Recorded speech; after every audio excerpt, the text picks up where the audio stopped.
Welcome to the ORCA pod covering Canberra Survivor versus the World, episode 3. So much fantastic stuff to get into, an early swap and some interesting dynamics at play.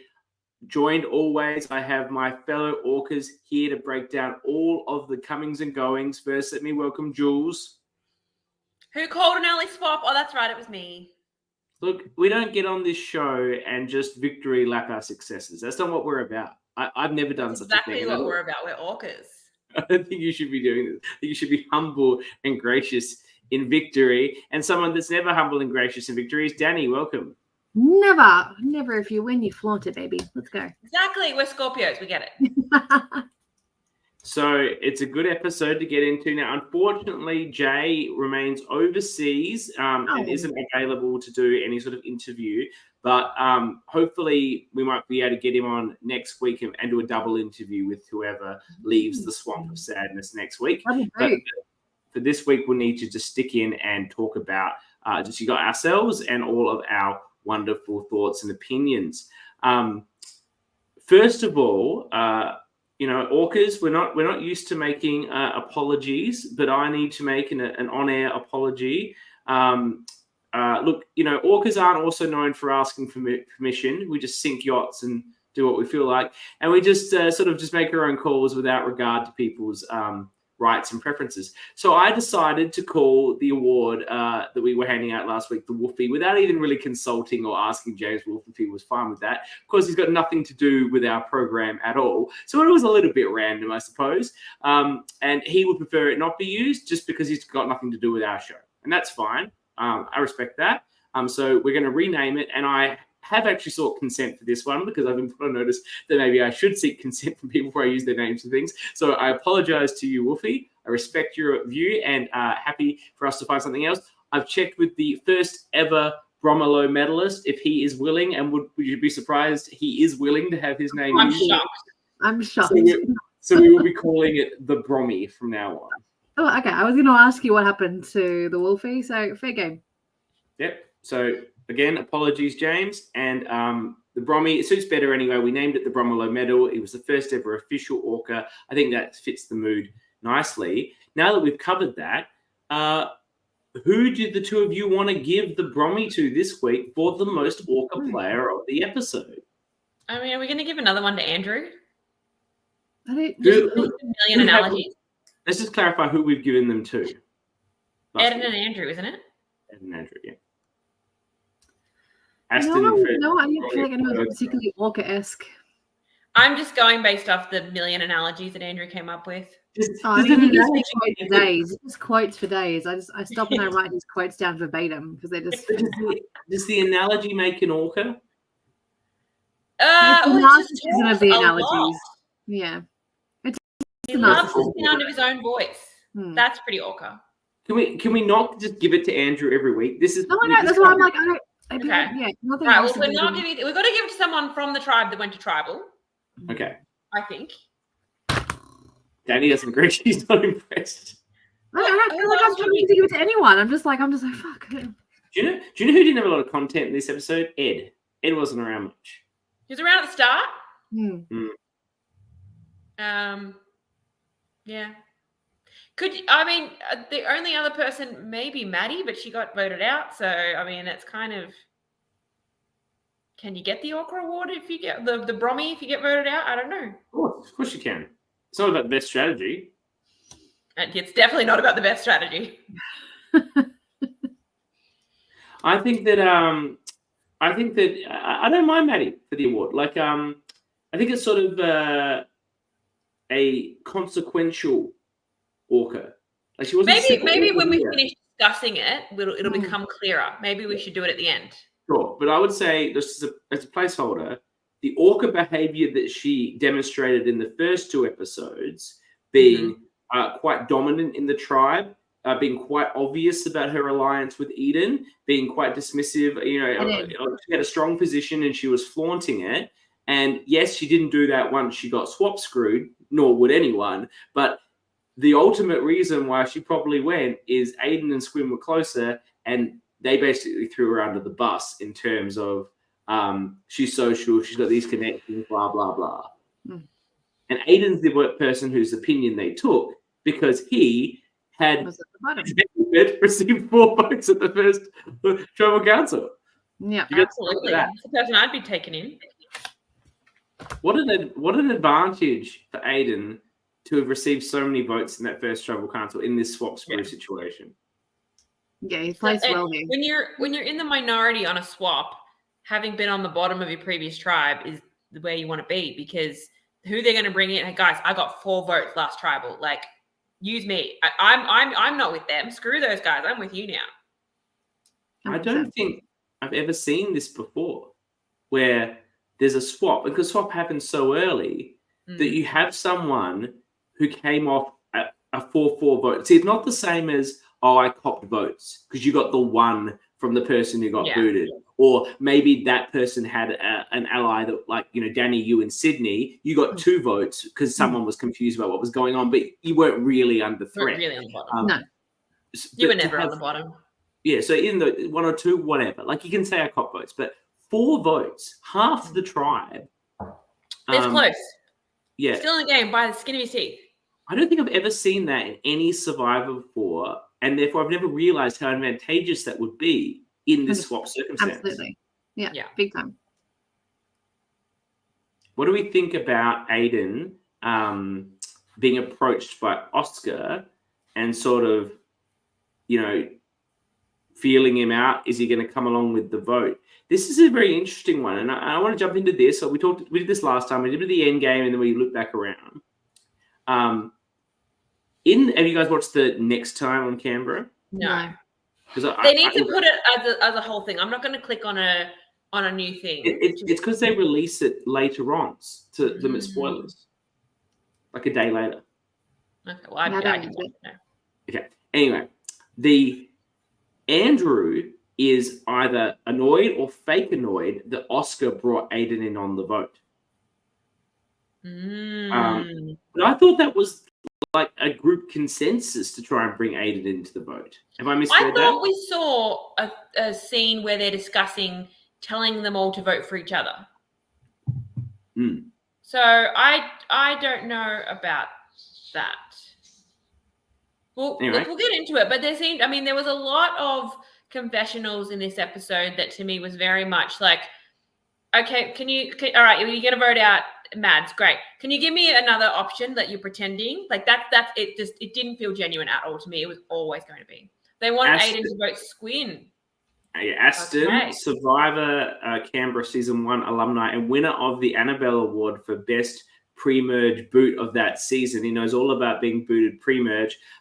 He's telling us that Aiden wanted to vote Squin. That's in the chat. Yeah. So there's for the power lift. You know, I did 100 kilos the other day. That was a personal best for me. That was like 175. So it said, you know. The group chat was to tell Aiden to vote Squin. Yeah, he wasn't going to vote for Squin. So Oscar's gone off. Yeah, he's not gonna, that's his main ally. He's not going to vote for Squin. No, but the point is, Oscar was supposed to tell Aiden to vote for Squin, but he was never going to do that. Oscar didn't tell him that. Oscar said, no, the vote is actually Maddie. Yeah. And that's why Aiden voted correctly, which in the next episode, Andrew is super sus about. Because, you know, as Sabrina, welcome Sabrina, we love you. Thank you for that. What happened to your knee, please? I thought it was strapped. She's in a leg brace. Andrew is going to be using this as a target for Oscar because obviously there's a danger in this. If there was an idol. Yeah, if there's an idol, they're fucked. They tell someone there who the correct vote is completely unnecessarily, it could be a huge exposure. Sab could have been gone. My winner pick could have been gone.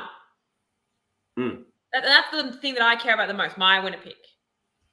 I also think Andrew's just probably starting to get a little salty here because he's not leading the charge in any of these votes. He has to be a leader. He's not enjoying not being told what to do. He doesn't like it. No. Was he? She tore a meniscus. Injured by knee playing futsal 4 weeks before she tore her meniscus, so she's still in it. Yeah, thank you. That's, I was worried. I was concerned. Yes. I thought she was just saying she was in the knee brace. That'd be sad. Andrew was he legitimately considering a flip into the minority? We got a lot of confessionals about it. Like he spoke about it at length. Was this just for show? That would be like running through a dynamite factory with a burning match. You might survive, but it's bloody stupid. Yeah. Is that what he said? Did I have that right? Yeah. Is that right? So how's my inflection? It's almost there, I think. It's not bad. It needs it's a bloody stupid idea. Yep, very close. Stupid idea.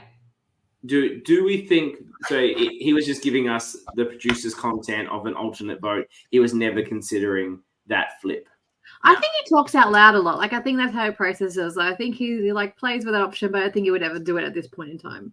Should he have flipped? He's not in a great position on the yellows. If we're going to talk about what people should have done, what else let's look at Anthea. She's got this advantage that can allow her to send someone to the other tribe. She should have thrown the challenge. The blacks on that tribe that had the majority should have thrown the challenge, get rid of one of the yellows. So then they go from a 4-3 to a 4-2. Next round, she can send one of their blacks over and make it even. She could have had a majority in both tribes if she'd just thrown one challenge. Maybe she was trying to throw it. On the other hand, Todd was trying to get Oscar to throw it on this side, and he did it. How many of them were throwing it? Like, throw off. Anthea was not trying to throw the challenge. That's not in Anthea's wheel bag. Throwing challenges. Also, I mean, she had. You don't beat cancer to go on Survivor and throw challenges. I tell you what. Right. You're a fighter. True, but she had the ability. She had the weapon. Look, you're right. But to save whom? Maddie? To save any one of the people. She's not even aligned with Aiden and Squin. She's aligned with Maddie. Yeah, but her other two allies are here too. She's more aligned with Bethany. True. And if worst case for her, it's Maddie, which means Aiden is now more available as a type 3. But it's about having the numbers when you get to merge. I think we can. Hey, Aiden is here. Aiden is here live. You now get the love. Fact: Anthony and I discussed passing the advantage to Maddie, but the time between loss and leaving was too quick. Well, that would have been the move, right? Maddie just could nope her way out of there and throw Aiden and Squin to the wolves. That would have been a perfect play to save their ally. That was meant to be a fun fact. It is a fun fact. It's also a fact. But he just wrote fact. Yeah. It went from fun fact to fact. It was very serious. It never actually happened, but it's a fact. It's a fact. So this is what we were thinking. They discussed it. That would have been a good play, I think. It would have been a smart play. But I think otherwise, I don't think throwing it makes that most sense because a worst case, as I say, is a loss of Maddie, who is close with Aiden, and that allows that relationship to be stronger for Anthea and Bethany. A number is a number. And this is so easy to look like. We know how quick that turnaround is. Like trying to do that Yeah, math. I'm sitting here in my chair of like I have full view. I can tell you all the good would you. And everyone, feel free to do it to me when my season eventually comes out. It's my turn to criticize you all. I look forward to my criticism later. Look, you're not 100% wrong on this because I'm future gazing because I've seen the next time. And the next time, John starts enjoying the yellows quite a lot. So well, the yellows are an enjoyable bunch. Yeah, so we got John who's not really aligned with any of those people. His alliance is Squin and Aiden, and he starts forming really good bonds with Ed and Todd. I was about to say that there'll be a little bromance going on there. And he mentions one of the women that's there. I think he says Pauline, maybe. I have to remember. But Pauline's on the other tribe. Hang on, I've got the tribe swap. Yeah, so John is with Lauren. So it's either Loz, Beth, or Anthea. Todd's here, and Squin. Squin is here, and everyone's here. And Todd, everyone's watching the next time on. And yes, it's Loz. So John's all in for this to flip him basically. Mm-hmm. So in your crystal balling that you're doing, Jules, yes, the optimal play was to either to throw it or to do what Aiden and Anthea wanted to do and pass it, which would have given them an extra number that could counter a John maneuver. Sorry, you're late. You're like 4 Win, weeks late. baby. We love you. Better I late mean, than look, never. we I'm haven't so really happy to started. have We've like you. gone into the end. We haven't really started. Oh yeah, we start at the end. Let's just we'll get to the exciting stuff first. All right. Well, let's link back to the start. Before we At do, the very let's beginning. start. We go to Tell the us Swamp of about- Sadness. Swamp of Sadness. Straight up. Amy is not, as Amy's just been voted out, she's thinking it was because of the challenge performance, that she's good at puzzles, but she's like, look at me, I'm not the most physically fit, and I relate so hard to that. So I was very emotional for her in that moment, I have to say. I don't want to put thoughts in people's heads because I can only take what they were saying, and they were speaking to her social skills, which I think were very prevalent. But I did feel an underlying element of her being the least fit person on the tribe. When you have a lot of really fit people on the tribe. Now, that could be completely wrong, but it's how she felt, and I understand why she felt that way as well. Yeah, I think it's similar to if someone's a little bit older than everyone else, or if you're a little bit other and you think, oh, I might be perceived as being weaker, even if I'm not, it's that much more pressure to prove yourself. That's something that I definitely felt when I played, and I was really relating to her in that moment. And I'm not saying she wasn't social. I think she was very she social. absolutely was. And perhaps both of these were there for reasons. Okay, Todd wants to jump in here. We weren't saying that was the truth. I just think that's how she was feeling. That's how she felt. That's what she told us in the camera. And I get how she'd feel that way. I hope now, in the past, now that she's seen the video, she knows that it was all about how intimidating she was socially, and probably an unlucky way that the pairs grouped up in terms of the pairings. And Todd said she also took a poorly timed toilet break. That is how fast it happens in these games. Stretch that time. You do not go to the toilet. You just hold it in. In Sydney, I did not go to the toilet till like right before merge. Like I was like, I'm not fucking leaving this camp. I'm not going anywhere. Every time I was going to the toilet, I would not go. People, so we could sit with cats in the toilet. You corner them in toilets, is what you do. I didn't corner them. Max and I were in the toilet. We're like bros for life. I don't know what you just did, but that's bros, no. like a fist pump. Yeah, you had this going, and that made me a little bit. Anyway, moving on. Thumbs up, fist pump.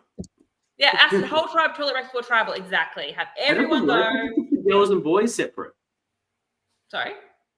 That just puts the boys and the girls together for secret chats. You have someone from prod with them in the no talking. I don't want to hear anything. Everyone walks in together, single file. Everyone walks in on your way to tribal. It happens anyway. Unfortunately, that's what happened to Amy. But she bossed the challenge. Oh my god! Killed it, girlfriend. So we have the throwing the, what do we call them? Like bolas, whatever, those balls on string. We have throwing them off the frame, and then a puzzle. I don't like that they called it a puzzle because that's not what it was. But anyway, putting their number tiles in order. Jay is throwing them 2 at a time, which I think is an interesting strategy. It actually ended up working eventually. So I can't say it was a bad strategy. Well, it's a bad strategy because it lost, right?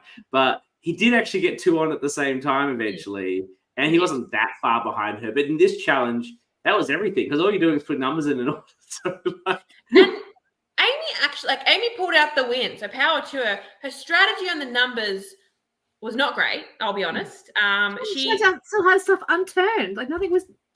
And she was sorting them into their rows, which is good. But she sorted them on the thing and they weren't in order. So she had to move them around as she was going. And there was running out of room. No, I'm going to be right back. My cat is driving me crazy. I agree that perhaps it wasn't the optimal strategy. I did like her strategy of checking that she had it right. Yes, making sure before she called. Yeah, I like that. But she did. She went down. The ones, zeros, ones, I twos, think that's threes. smarter than going across. That blew my mind a little bit because I'm just not a maths kind of person. I would go across. That's such a smart way to look at it. I would have too. However, from a survivor point of view, you don't need to check. You don't need to check anything because the game pauses when Dan has to come and check it. Don't check it first. So Jay can sit there continuing to do it. Yeah. So just I guess it gives. That said, in this particular event, which I don't think it wasn't a puzzle, it probably gets time for Jay to sort out his thinking, see what numbers are sitting there. But if she's going to have like one out of place or something, it's not going to take long to fix. You're not going to take long to figure it out.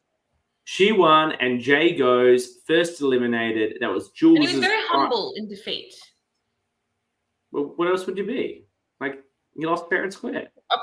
Look, we've seen people not be so humble when they First lose. boot. So I feel that the first boot in this environment, because he got to be in 3 episodes, he had a chance. It's a better feeling than just getting booted, I reckon. Yeah, true. I think he had a better vibe about it because, he got to have more of an experience.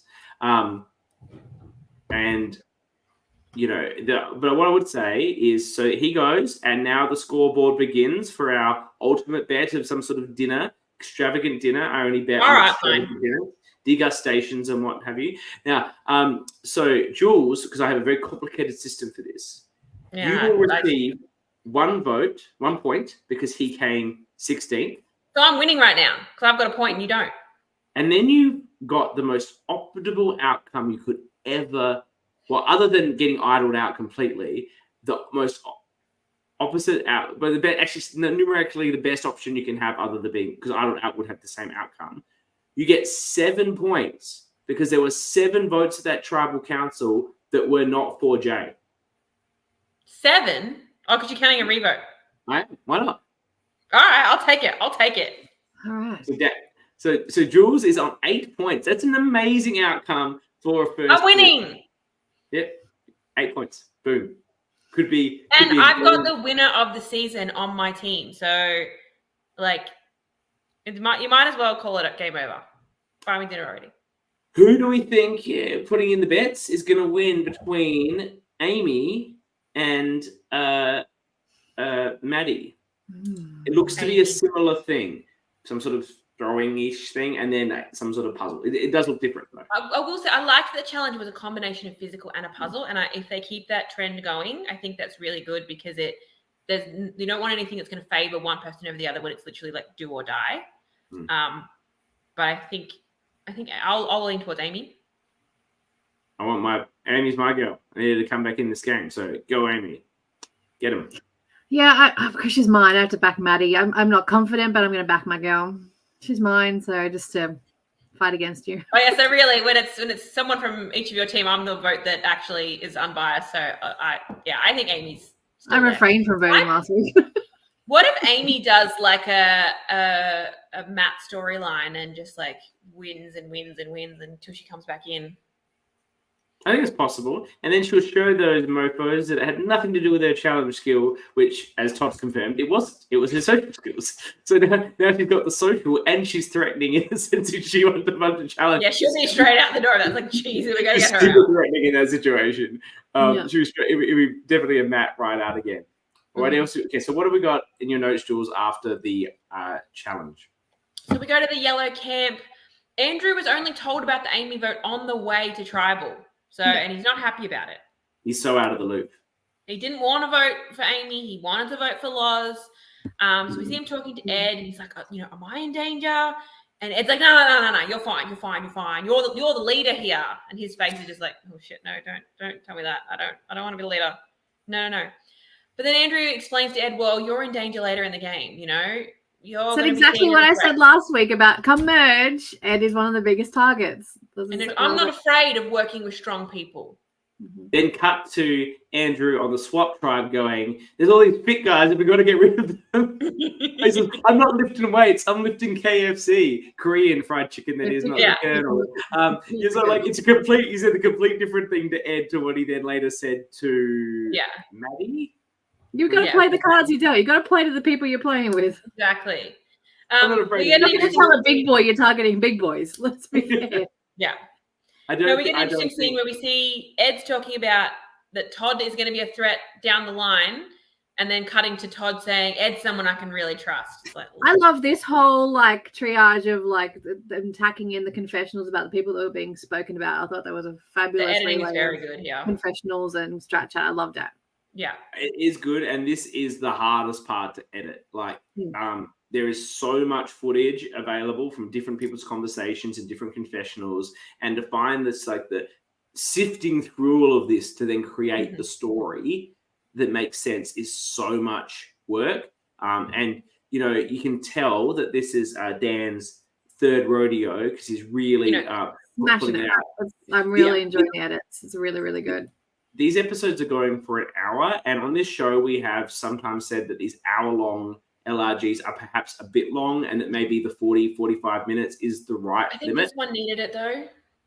Oh no, but what I would say is on this one, I've enjoyed all of these episodes. I haven't felt a single one was too long. I didn't feel like it was dragging at any point of any of the 3 episodes, even though they were around the hour and 10 mark. So I think he's just smashing it.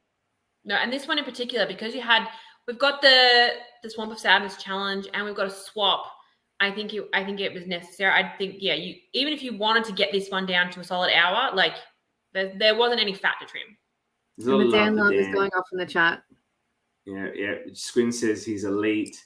Sophie says he's very good at his hobby. Sab mentions the master's craft. Well, Dan is fantastic. We all love Dan. Yeah. That's why I copied his hairstyle after seeing he had long hair when he was helping out Uncharted Waters.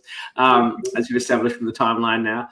Wait, I thought the hair was because of the Golden God. Like, no, it's from Dan. It's from Dan with long hair. I'm like, yeah, I can pull it off. Okay. It's just part of my midlife crisis. This is what a millennial midlife crisis looks like. You grow your hair, you start running marathons, and you plan a trip to Japan. Everyone's in Japan at the moment, but anyway. Yeah, that's a millennial midlife crisis. Eden also says that Dan is amazing. Yeah. Okay, so continue through the through line there. The yellows trying to sort themselves out. We got Sab talking about that she couldn't get her What in the World's out. We talked about that last week. We don't really need to go on that again. It was so difficult. It really wasn't. They gave you a layup as well, Sab. We won't criticize. I think it's nerve-wracking, and I think Anthea had the right idea of like people aren't going to be worried about what I'm saying, and Sab's like, "What am I saying?" Like, yeah. But anyway, we get a conversation between Ed, Pauline, Andrew, and Loz, and Andrew's throwing Amy under the bus for throwing out Lauren's name. Oh no, it was all Amy. That is the go-to thing. You blame the person that's gone because they can't defend themselves. Lauren's not buying any of it. He's like, no, they'd already told Lauren's just like, nah. I don't care what he says. I know it was him. He's expendable. He can I'll put that note written down too. Lauren's going to feel particularly burned because she actually tried to work with him. And he fobbed her off. So she's going to feel particularly aggrieved about Andrew. And I think that if they'd gone again, I think Andrew was in trouble because I think so too. Loz pushes it, and then who's like fighting against it for what other name? Like between that group, I can't see another name that someone's pulling out or any reason to pull out another name. And she'd done the social work last episode. You see, you're doing it again here. Like to ingrain her. So she says it like, I need to really work hard so that I'm protected. If my name comes up again, these people are they're going to protect me, not turn on me. So she's putting in the work here. And I agree with you. I think Andrew would have been in trouble here if they'd gone again.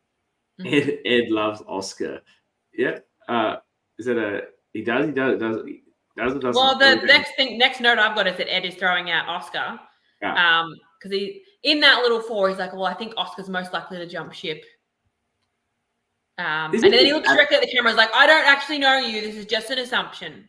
Is it just absolute nonsense statements that people are saying so it's not them? They're just throwing people under the bus. Like, this tribe is actually pure chaos. The amount of like names they're throwing out.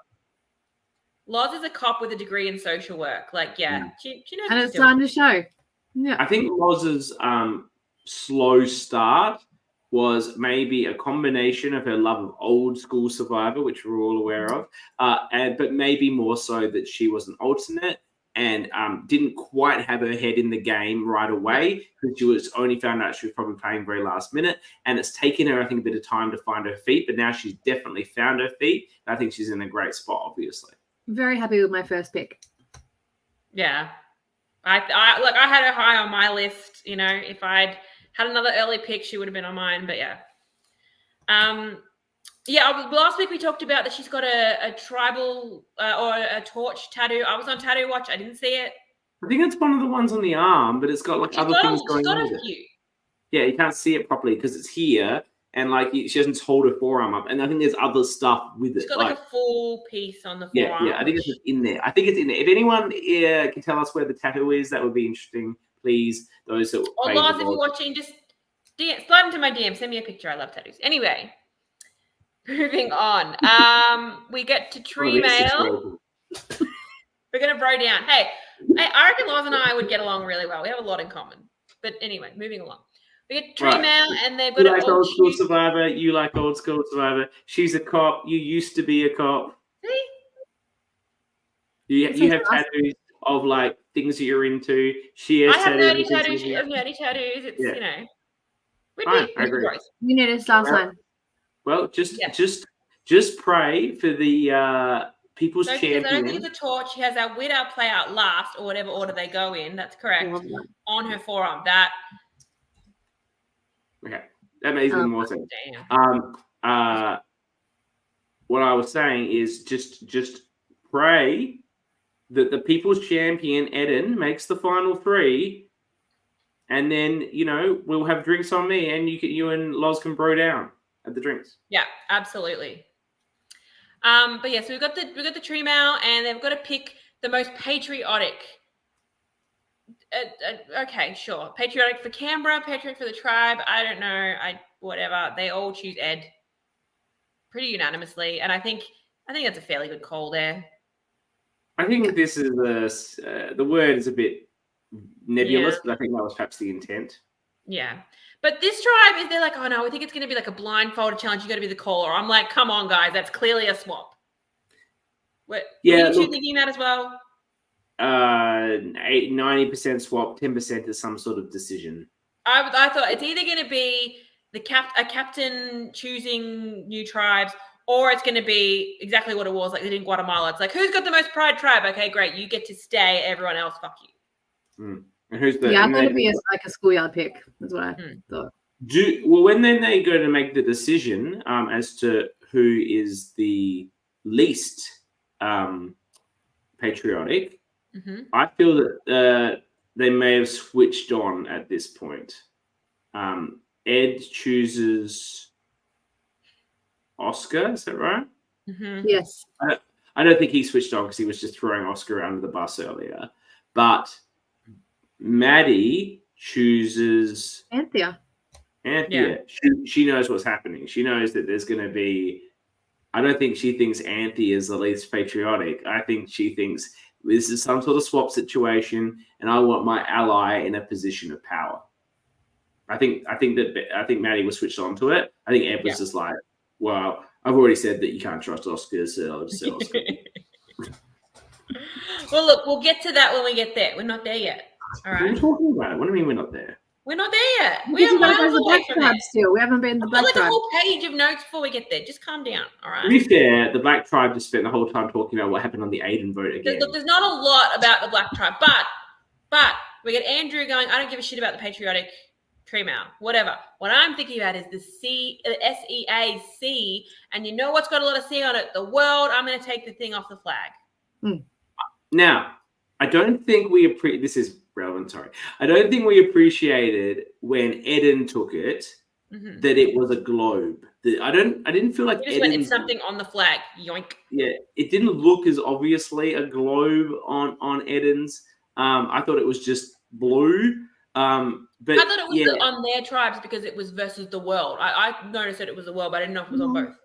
Oh, well, obviously it was. We've been getting these question marks. I reckon this is it. I reckon it's the idol. I think it's going to be something. It might not be the idol. You can't have an idol without paperwork. You need something to say, yes, this is the idol. It can't be stolen from you. Here's how you play it. You need the receipts. But even if it's nothing, it's a great fake idol. And I loved Andrew's thing, like apologizing to the prop department. No, they put it there wanting someone to take it. Even if it's nothing. He was not pulling it off very gracefully. If he was trying to be subtle, he looked like so obvious about it. Yeah, it was. And then he went and buried it. Don't bury it. Well, now he's away from it. Now he's been swapped out. He's not near it anymore. He had a big-ass hat. Put it in your hat, mate. You think you can carry that around in your hat? Put it in your hat till you can get back to your bag and then shove it in your bag. Surely he's got a jacket or something to wrap it up in. The burying is a dangerous move. It's a dangerous Don't bury it. I think he probably didn't realize. Well, he didn't even know if it was a real idol. Mm-hmm. Look, to be honest, I don't think Andrew should have been. Like, it's when you don't know. There's a couple of like playing here about what is the optimal strategy. He knows he's in a bit of trouble. Mm-hmm. Having an idol is a good position. Is it a real idol? You don't know. So it's probably better if people know you have it than they don't, because you don't actually know if you can use it. So having it in your bag, worst case, they go through your bag, they find it, and now they're like, oh, crap. Are people going through bags in an LRG? Possibly. If you're going to go through someone's bag, you do it when they're not around. There's just not enough time. Okay. Fair. But my experience with an LRG, you may have had a different experience, is that we were all given a bag. Mm-hmm. They were all very similar colours. Like they were the same colour. Greenwood. This is Greenwood. She would. She would, and we fucking love her for it. Yeah. Fantastic. First ever female orca, Lily Green. Was she the orca? Or was it the other lady? That was a 2-horse race, and it was 2 women. So either way, Brisbane had our first woman. So the bag, we all had the same color bags, and they're all the same, and maybe there was a little bit of your name on it. So, like, I would say I accidentally went through a number of people's bags trying to find my bag, and it was legitimately not intentional. And everybody was doing this. Everyone was like just grabbing the wrong bag, right? So there we go. Mel had her bag the entire time after she had her super idol. Yeah, well, that was a fucking bulky thing. Like, no one you can't carry that. Can't carry that on your body anywhere. That's got to go in a bag. Yeah. Well, anyway, it comes down to the risk of people finding it is probably a benefit, except if that makes you think people will target you. But when you're already the target, it's actually the benefit. 100%. Especially if it's a fake. And especially if they just randomly find it. And not. I could actively see CK go through every bag. Like, I didn't go through everyone's bag. No, I could see you doing it though.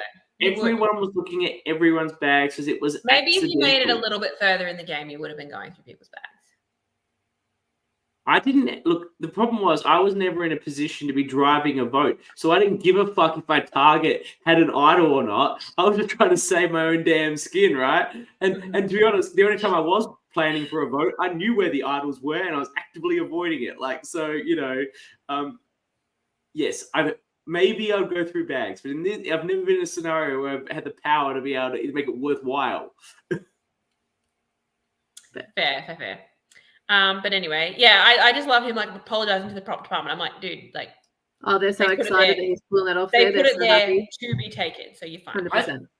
I get what you're saying about the paperwork, but I think this is the idol. What else did C refer to? It had to refer to something, unless maybe. Okay, here you go, Jules. Mm-hmm. Maybe once you have it, you need to scratch off the ocean. It's my scratchy. God. And then there's a clue to where the actual thing is once you scratch it off. Maybe. So C was one step in the process. Mm-hmm. I was thinking it might be something that'll come up at merge, that it's like you needed to get both of them and combine them. But where they're going to get told this? I think your point about the paperwork. I'm thinking there's going to be something at merge or something down the line that tells them, hey, this thing is something, and you got to find where it is. Who's saying this? You get a note. I think it's a tree mail. I think it comes back in tree mail. Well, so everyone finds out that the trial thing. Yeah, and then who's got it? The chaos, this chaos and the scramble that would come from that would be fantastic. It would be it would be the fake run in Playing with Fire all over again. Yeah, if this is not what they've done, I'm stealing it and I'm going to put it in the upcoming LRG. Like, no, I'm deep into my scratch and sniff theory. I love that. I love that too. I love both of these ideas. I want them both. Yeah. Anyway, we go to the Black Tribe. Look, yeah, it's mainly just them celebrating. Go us. Anthea's, telling. It's a double-edged sword if it is an idol, because on one hand, my boy Andrew has it, but on the other boy, the people's champion and the cost to my has it. So it's a real double-edged sword of circumstances. Look, based on those two people, I want it to be a real idol. Yeah, I do see that. Those people are going to have fun with that. It will be interesting. You've got the two best people to have.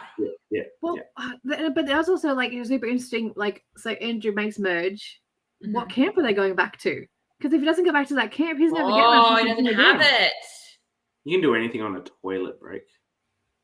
But you don't know how far away things are. He may never get to that again.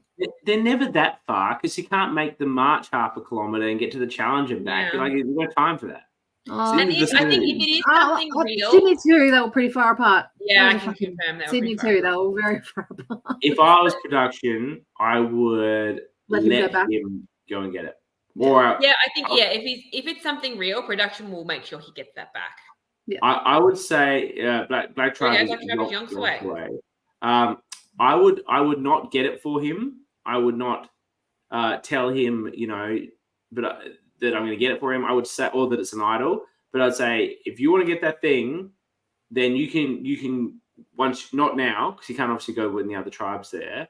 I might allow it perhaps if they're a tribal council, or as you say, when they're merged and you're around the other tribe. But if you want to get that thing, you can go for it, but you're going to be disappearing for a long time. That's your call, right? Because then that's super sus.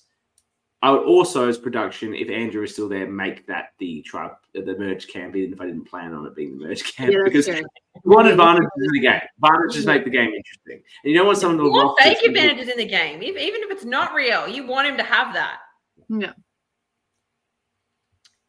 But yeah, look, it's not a whole lot to go through at the Black Tribe. We got the Anthea telling the rest of the tribe or her alliance about the advantage. Aiden's just in with everyone. We need to find that one. Hang on. 1, 2, 3. Oh, Jules. What the fuck? Sorry, I'm trying to do something, right? Look, the reflexes aren't there. I'm not the athlete. Anyway, they get their patriotic tree mail. They're decided between John and Maddie. They go with Maddie. And they're on the ball. They're like, it's going to be a swap. They know it. It's yeah, you two did. Yeah, we did. Yeah. I was just here. Next. Yeah, we see Aiden's talking about struggling to connect with people. He's happy to have John and Squint, and he's talking about if there's a swap and I'm not with these people, I'd probably swap. Like, there's a lot of foreshadowing here. Yep. So that's another great editing moment. Love that, especially watching it a second time. Who was saying they were going to flip? Aiden. Oh, yeah. Of course he will. Yeah. So we get to our challenge. Ed and Maddie, most patriotic. They're asked to pick the least ones. Ed chooses Oscar. Maddie chooses Abs because she's quiet is the reasoning. It's a strategy. I'm confident that was a strategic choice. That was absolutely strategy. She's not silly. She's made sure it's someone that's in her alliance, but not someone that everyone is actually aware is in her alliance. So there's plausible deniability about the least patriotic thing, but it's not going to allow her to hopefully get in a good tribe outcome. Unfortunately, it's a random draw and it scores her jack shit. Yeah. Except a wrong way ticket on the swap screw train and out the door to the swamp of sadness. Yeah. So Oscar and Anthony are automatically swapped and everyone else, it's just random. At first, I thought that they'd been told, because at first all the yellow people were taking one side and the black people were taking the other. So I thought they'd been told, right, if you're on this tribe, you got to take this color. But then it all went to hell and they all just picked whatever they wanted. But we still ended up with 4-3 on both tribes. My favorite part was when Andrew's like, smells like a buff. And it was no buff. Just like, I didn't realize that was a mistake. I thought, is he going to... Yeah, same. I thought it was, I thought he was going somewhere. And he's like, no, I'll just take this color. But so our new tribes on New Black, we have Andrew, Pauline, Sab, and Oscar, who are originally from Yellow, and then the 3 blacks in Aiden, Maddie, and Squin. And on the new Yellow, we've got Ed, Loz, and Todd being the Yellows, and then John, Bethany, Anthea, and Eden being our blacks. So we've got 4-3 on both tribes. And we go straight into the challenge.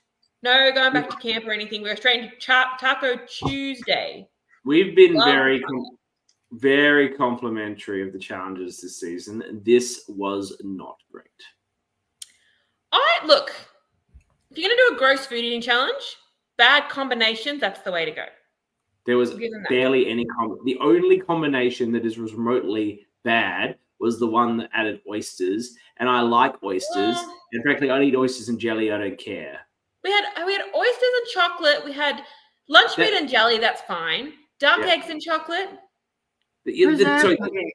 The duck eggs were probably just gross by themselves. It was like the one thing that was actually gross. Sardines and pineapple. Yeah. Oh, that's what that was. I didn't hear what that was. I think that'd actually be quite nice. Like I like pineapple and Yeah, anchovy on it's a like pizza. salty and sweet. That'll work. Yeah, it's the pineapple anchovy on a pizza. It works well.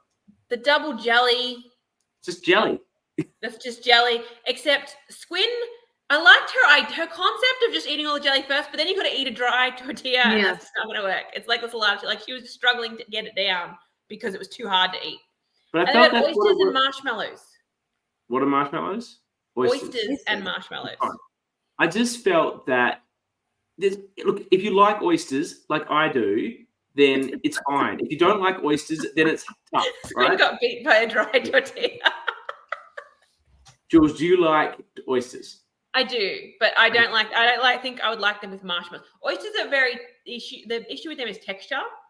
And so having like a slimy with a marshmallow. You can swallow an oyster. You can swallow it in 5 seconds. How many oysters did we have in this tortilla though? Like it seemed pretty decent size.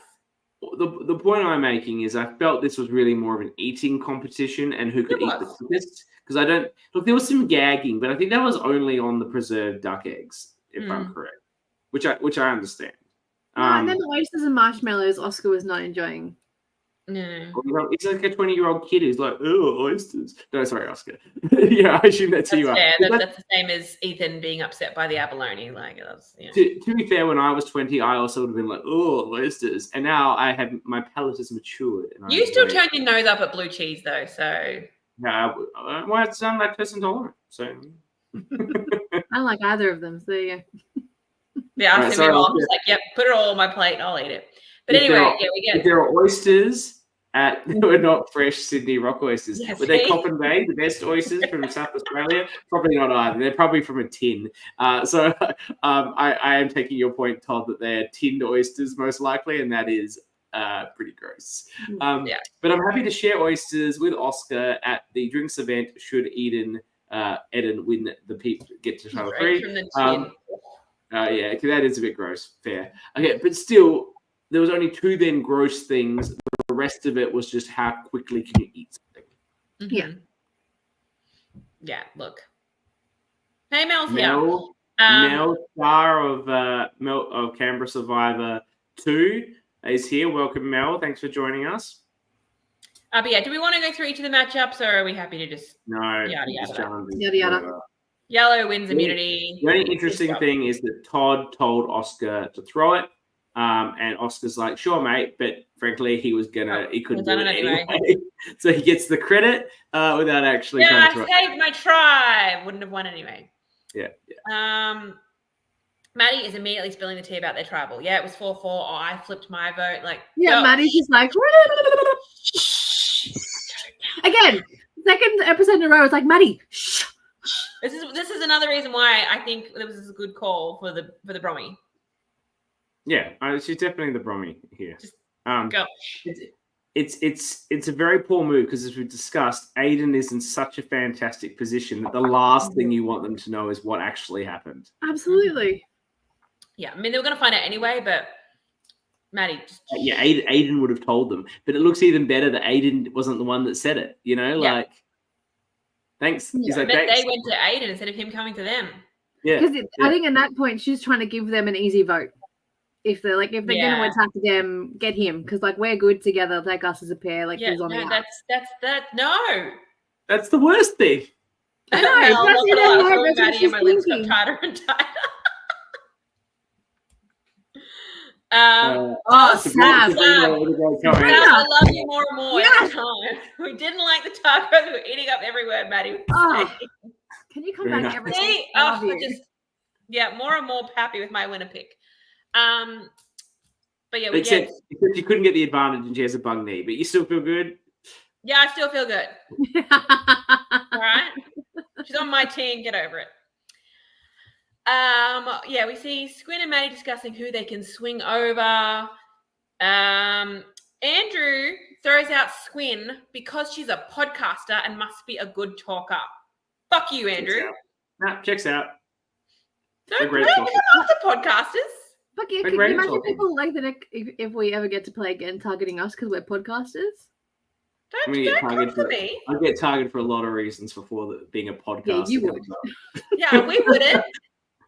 You would. No one targets me ever. I'm delightful. Andrew just targets people for whatever fucking reason he can come up with. That's his style. The best reasoning for the people around him that are going to buy that. He does very well at feeding the people around him what they want to hear to best sell whatever scenario he would like to come up with. He's very good at that.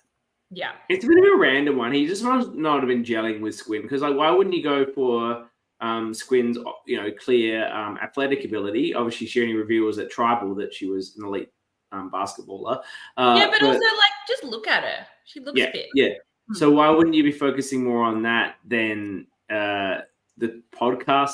Like, it does seem like a random thing. And look, to be honest, there's like a million shitty podcasts. I don't know if Squin's podcast is good or not. I'm not making any judgments about it. But just because someone tells me they have a podcast doesn't make me think they're any good at doing one. Yeah, correct. Yeah. Also, podcasts piss people off. I make a podcast with my children. It's just nonsense. Doesn't make them good for Survivor. In the end, they decide that what we get about Maddie is that deciding her because she was the one voted most patriotic. Which I think that's probably a better idea than anything else because it was more of a popularity thing than anything else. They know they picked Ed because they all like him. Yep. So she's probably in the numbers on Black. So that's probably the best way to destabilize them. And I think, that's. I think you're spot on. That's why they chose Ed. Even if you're assuming, like, whatever assumptions you're going to make about the most patriotic thing and putting someone in a position of some power, whatever it is, it's likely power, less likely disadvantage, whatever it is. So you would then go with the Mel, Squib, Squint, Squiz, and Squin all rock. It's going to have a line to 4, take out the game. It makes sense to make the reasonable assumption that Maddie was well liked socially, and therefore she's got people to run right back to when you merge up. So she's got to go. And the fact that she does become so social with them, she tries to ingratiate herself so quickly. That's threatening when people are just like, I'd see that and be like, I see you. Yeah, you're like, I don't think Aiden was ever on the table once they found out that information. It was a choice between Squin and Maddie. Yeah, exactly. We get, as I mentioned earlier, we get a lot of confessionals that it's clearly these guys like, come on, just feed us an alternate vote. We get Oscar saying, a flip is very possible. Yeah, bullshit. And he's like, if Andrew flips, he would flip if Andrew does. That was an interesting one. Like, where did that come from? Like, what's production sitting there going, what would you do if Andrew's flipping? Like, Andrew might be thinking of flipping, do you know? Like, how does that come up with that one? Yeah. Yeah, I don't know there, but I didn't believe a word of it. I'm like, all right, which one of those three are going? We see Aiden in his confessional talking about how he's going to really lean into the fact that he was on the bottom, that's absolutely the right play for him. Very smart. Keep himself safe, even if they're going to pagong them, at least he's got 2 people in front of him. But I think it's clever. And then we see him and Oscar chatting and basically talking about bringing him in as a 5th. Yep. Yeah, this isn't going to happen because this guy's going to fall apart in the next one. But well, if we get to that, we're so at the end. I think Oscar's in a lot of trouble next step. I think Oscar's going to go. I think Andrew's finally itching to make a move. He sees a target in Oscar because he leaked information to Aiden because he's trying to play a game, build connections, whatever. And I think this is the time that Andrew makes his move. And I think it either works and Oscar goes or it blows because they still have the numbers even if they do Oscar, or it blows back on Andrew and they all turn on him. I think it blows back. The whole time, even in these we're talking about, they're all like talking about how like Andrew is the shaky one, like the sneaky one. In every confessional, all the other OG yellers are talking like, we're going to vote strong, but Andrew's a little sketchy. I'm going to call it now. Andrew's not making merge. But that's unfortunate. I picked him. That's my call. I know. Yeah, he's. Mel says, join late, but did you guys pick up that Oscar was the only one that thought it could be a tribe swap? I did not pick that up. We mentioned that the yellows all thought it was a challenge, and we laughed at them for that. No, Oscar did say it could be a swap, but they all did ignore him. Yeah, they're all like, yeah, whatever, Oscar, shut up, you child. I would have felt it was a bit early. So, the early baby knew. I called that it was early, You're also the youngest here, aren't you? So obviously No, I'm the baby here. Look, really? Danny and I, there's 10 days between us in age, Okay. but I am ever so slightly older. Yeah, okay. And then we get Andrew's quote of, it's like running through a dynamite factory with a burning match. You might survive, but it's a bloody stupid idea. And I think that was a brilliant note to take us into tribal. I don't have a lot of notes about tribal. I have no notes about tribal. I've got everyone's talking about tribal lines. We've got a couple more analyses. Is Squin revealing her basketball skills at this point? I don't think was more of a hindrance than a benefit. And Andrew was like in her face. I felt like he was so close, just like staring at her, like on the side, like this. Did you guys notice that? Pauline said we weren't taking Oscar seriously because he's not in the 29 plus club. Like, I could just see Andrew's mind, like. You can always see the cogs. Cogs are always turning up there. We should say things like that. But it was the same when he was talking to Ed back at the beginning. Like, he was like, why didn't he say, well, like... Get no personal space. He's like my dog. Why, Amy? Yeah. But we got a couple more analogies from him.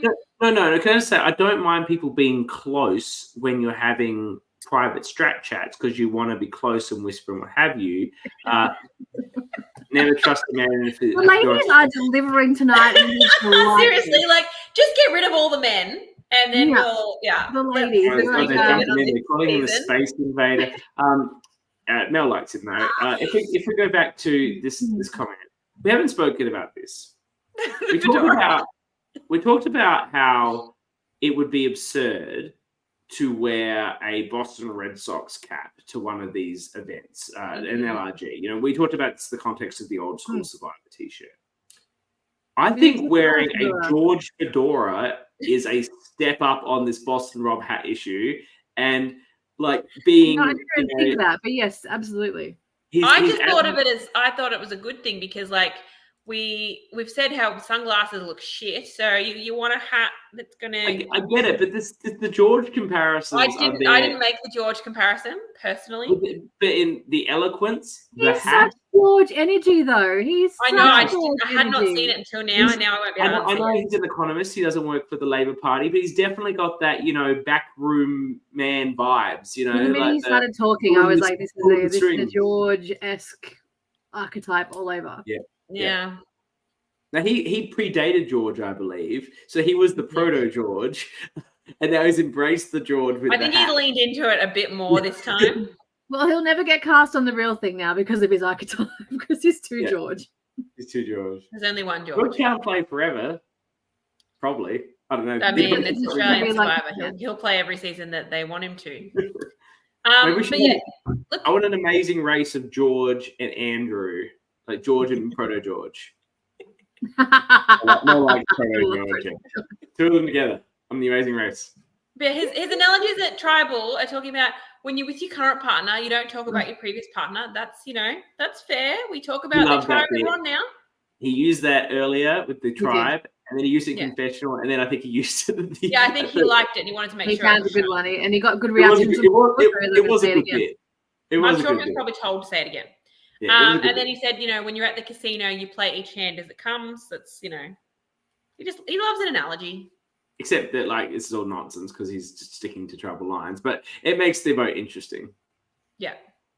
And look, we get a pretty basic 5-2 vote. They all I do like the reveal of Aiden, though, at the end, because they only read the 4 votes. They don't read Aiden's vote. But they only read 2 votes for Sab, so I figured one of them had flipped. No, I know, but it made it interesting. Mm-hmm. Although the first 2 votes being for Sab, I was nervous.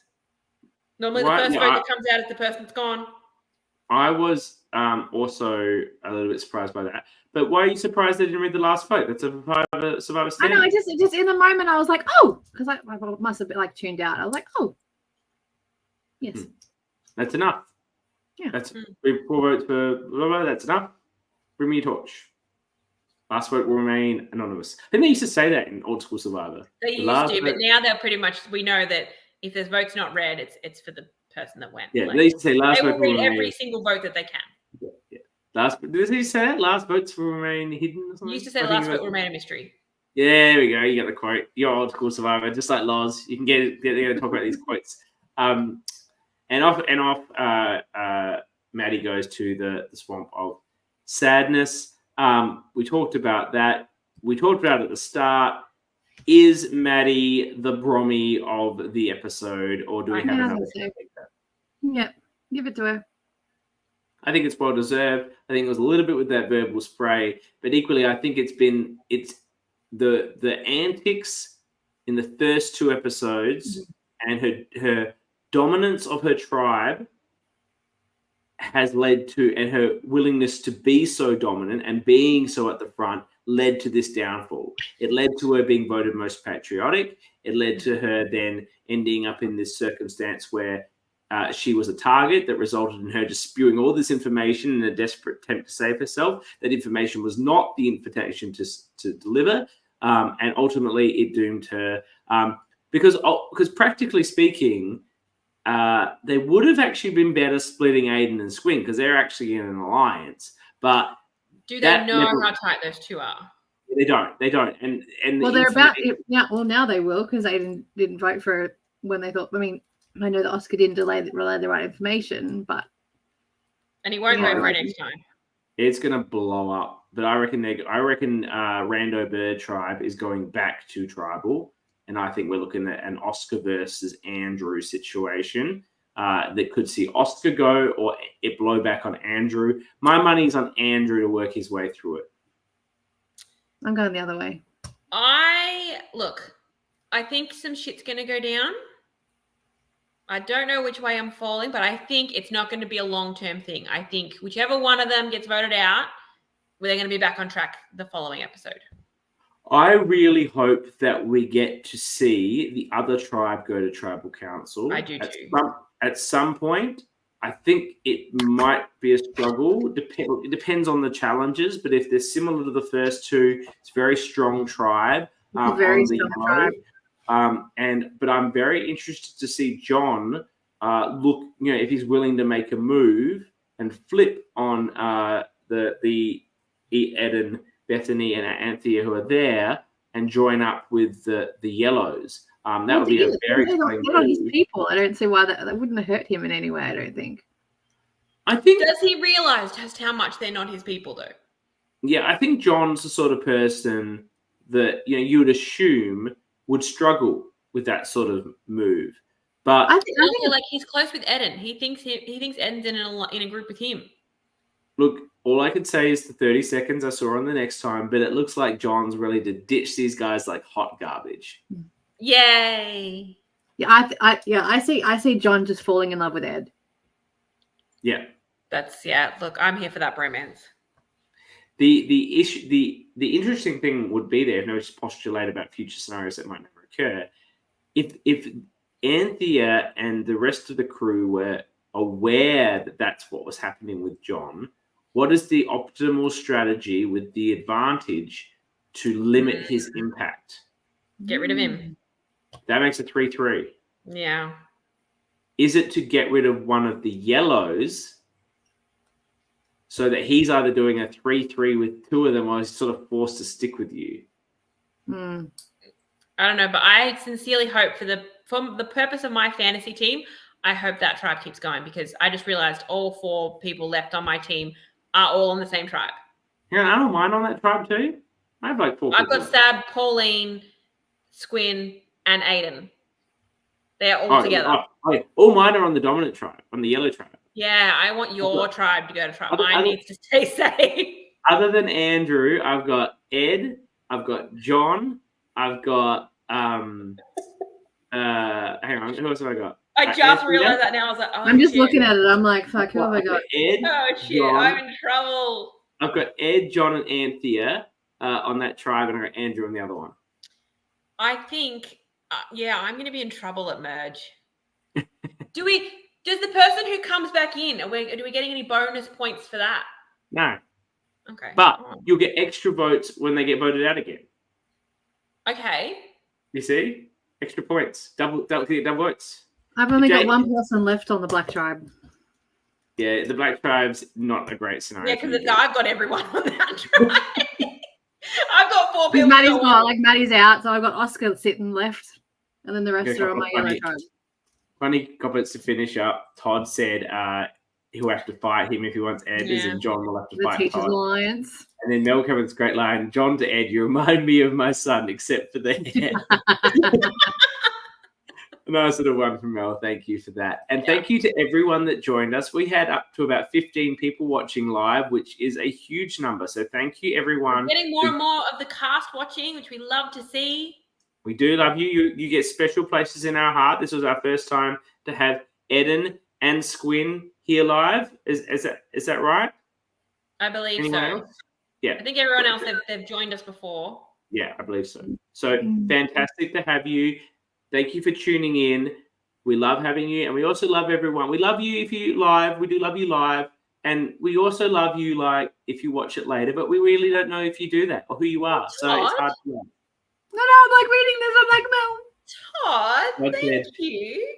Thanks for another great podcast. It's clear how much time you all devote for preparing for each podcast. Your episode recaps are so detailed, and the analysis of the gameplay and tribe dynamics is top notch. Thank you very much, Todd. I really appreciate that. Beautiful. So thank you to everyone who was here live, and thank you to those that listen or watch after. We do appreciate that. We will be back next week on Tuesday again, just due to my circumstances. But the question I didn't know about this. Next 2 Tuesdays, because I'm going to be I'm going to a boozy conference. I'm going to be at work. I thought you couldn't do next week anyway. Yeah, I can. Danny couldn't do next week? Danny couldn't do this week. I can do this. Anyway, we'll discuss that off air, but if it's Tuesday next week, I won't be here. We'll see. It'll be Tuesday or Wednesday, but it might be Tuesday's the better night. Look at the comments. Maybe people prefer Tuesdays. I don't know. Soon I'm going to be off for a few weeks, so I don't know. We'll work it through. You'll see it on Facebook. It'll be Tuesday or Wednesday, but we look forward to catching up with you then again to talk about episode 4. Very exciting. Thank you, Dani, and thank you, Jules, for being here. Thank you, everyone that was here live. We will see you next week on one of those days, and we look forward to chatting again then.